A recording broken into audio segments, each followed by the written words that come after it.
एक आदमी, एक सपना और एक ऐसा सफर जो भारतीय राजनीति ने पहले कभी नहीं देखा था।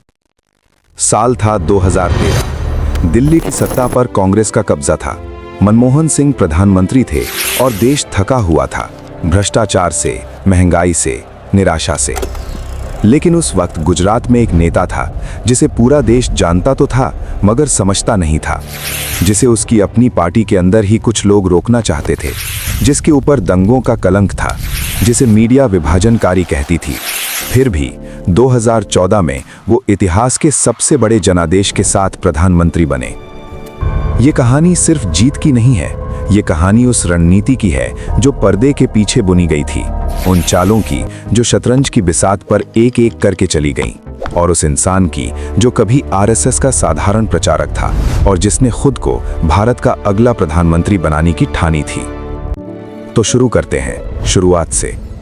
नरेंद्र दामोदर दास मोदी, जन्म 1950, वडनगर, गुजरात। एक छोटे से शहर में एक साधारण परिवार में।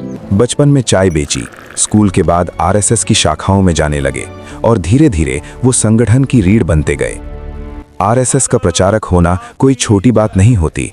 इसका मतलब होता है परिवार नहीं, घर नहीं, संपत्ति नहीं, सिर्फ संगठन, सिर्फ विचारधारा, सिर्फ काम। मोदी ने यही किया सालों तक, गुजरात में, देश के अलग अलग हिस्सों में।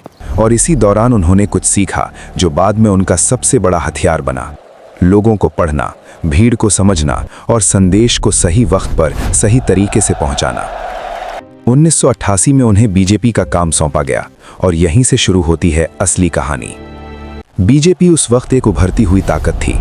लाल कृष्ण आडवाणी, अटल बिहारी वाजपेयी ये नाम थे जो पार्टी की पहचान थे। मोदी उनके करीब आए, सीखा, काम किया और अपनी जगह बनाई। 1990 की आडवाणी की रथ यात्रा याद है? वो जो पूरे देश में हिंदुत्व की लहर लाई थी। उस यात्रा के पीछे की जमीनी तैयारी में मोदी का बड़ा हाथ था। लॉजिस्टिक्स, रूट, भीड़, सब कुछ। यही वो वक्त था जब पार्टी के बड़े नेताओं ने पहली बार नोटिस किया, ये आदमी सिर्फ मेहनती नहीं है, ये स्ट्रैटेजिस्ट है। और फिर आया 2001 का वो मोड़ जिसने सब कुछ बदल दिया। गुजरात में राजनीतिक संकट था। मुख्यमंत्री केशुभाई पटेल की सरकार डगमगा रही थी। पार्टी को एक मजबूत चेहरा चाहिए था और दिल्ली से संदेश आया, मोदी को भेजो। अक्टूबर 2001, नरेंद्र मोदी गुजरात के मुख्यमंत्री बने। मगर ये खुशी ज्यादा दिन नहीं टिकी। फरवरी 2002, गोधरा, एक ट्रेन जली, कार सेवक मारे गए और उसके बाद जो हुआ वो गुजरात के इतिहास का सबसे काला अध्याय था। दंगे, हिंसा, मौतें।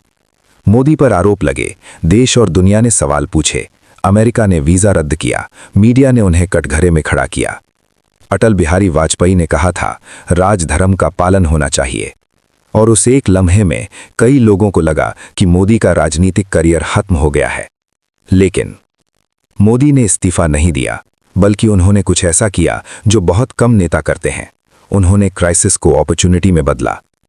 दिसंबर 2002 में गुजरात में चुनाव हुए और मोदी ने गर्व से कहो हम हिंदू हैं के नारे के साथ चुनाव प्रचार किया। ध्रुवीकरण था, विवाद था, लेकिन नतीजा? बीजेपी ने 182 में से 127 सीटें जीती। ये सिर्फ जीत नहीं की, ये एक संकेत था, एक फॉर्मूला था जिसे मोदी आगे भी इस्तेमाल करने वाले थे। अगले 10 साल, 2002 से 2012 तक, मोदी ने गुजरात को अपनी प्रयोगशाला बनाया। विकास, इंफ्रास्ट्रक्चर, निवेश, वाइब्रेंट गुजरात समिट। वो एक नया नैरेटिव गढ़ रहे थे। गुजरात मॉडल, जहां बिजली है, सड़कें हैं, उद्योग है, जहां एक मजबूत नेता है जो फैसले लेता है,